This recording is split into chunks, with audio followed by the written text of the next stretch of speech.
Hello, my name's Andy Obregon. This is my presentation for my analysis and my issue reflection presentation. Today I'm going to be speaking about social media, how it ruins current life dating. That's going to be my controversial topic. I do believe that social media has been known to definitely change the culture of dating nowadays. I think it's also ruined it, and I'm going to be stating with empirical facts from studies on why that is.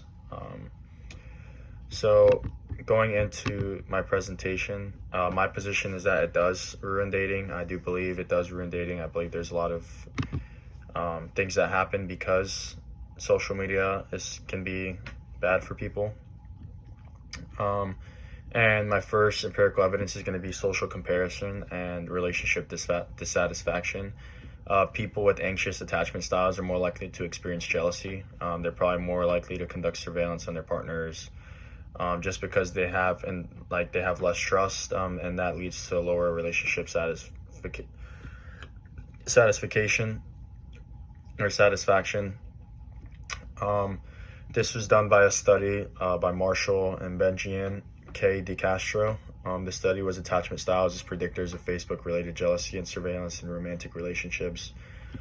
People seeing other relationships and upward social comparison is not very good, and it ends up ruining their own romantic lifestyles because they think, oh, my relationship should be like that, or my relationship can be better, or why isn't my significant other doing this just like they are, or why isn't my life like this, which is going to lead them to not enjoy the perfectly fine relationship that they probably have.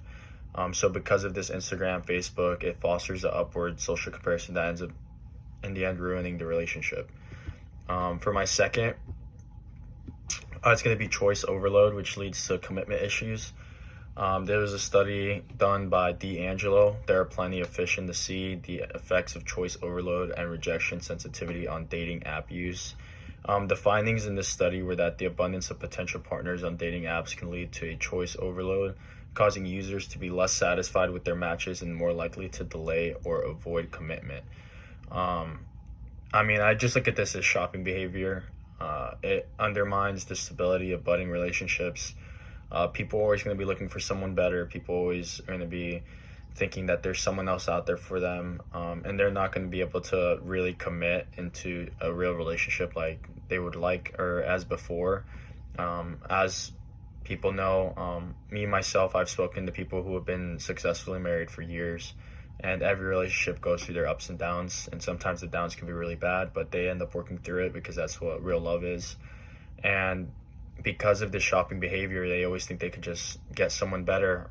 It leads to people not willing to go through that, and therefore relationships break up a lot faster than usual. People aren't willing to really fight for someone anymore. I know those romantic movies are probably something that people fantasize about, but that used to be how it was. And some of those scenes are in real life every day, and I do believe that this shopping behavior and just the fact that people know that they can get someone else, they avoid that commitment. And because of that, dating's just going worse because people are just always moving on. If they don't like you, or if you have one red flag or anything like that, then they'll just move on. I did also want to add this one. This is another study that I was looking at. It's by Le Breverie. Ghosting is emerging adults' romantic relationships, the Digital Dissolution Disappearing Act. The findings were that the normalization of ghosting via digital communication leads to reduced emotional accountability and poor relational closure.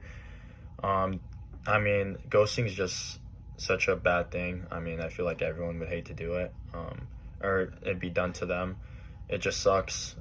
But people don't need to have that accountability anymore. People don't need to be able to have that face-to-face confrontation that can really help someone move on, or help someone really emotionally move on to the next relationship. A lot of people, they get scarred, they get traumas, and they bring that to the next relationship, which is why their next relationship is not as successful. So social media is a big reason for this, just because that digital communication isn't there. And that pretty much concludes my findings looking into this. And I definitely think just sharing the information with people is very important. I believe the more accountable that we can be as people, the more better we can be. I believe it'd help out the relationships, and I definitely think that being able to share this information, whether social media, videos, anything like that, so people can have a real understanding of how dating can work and how it can be successful in you and your life, can definitely help people out in their own dating lives. So thank you for listening to my presentation, and I hope you have a great day.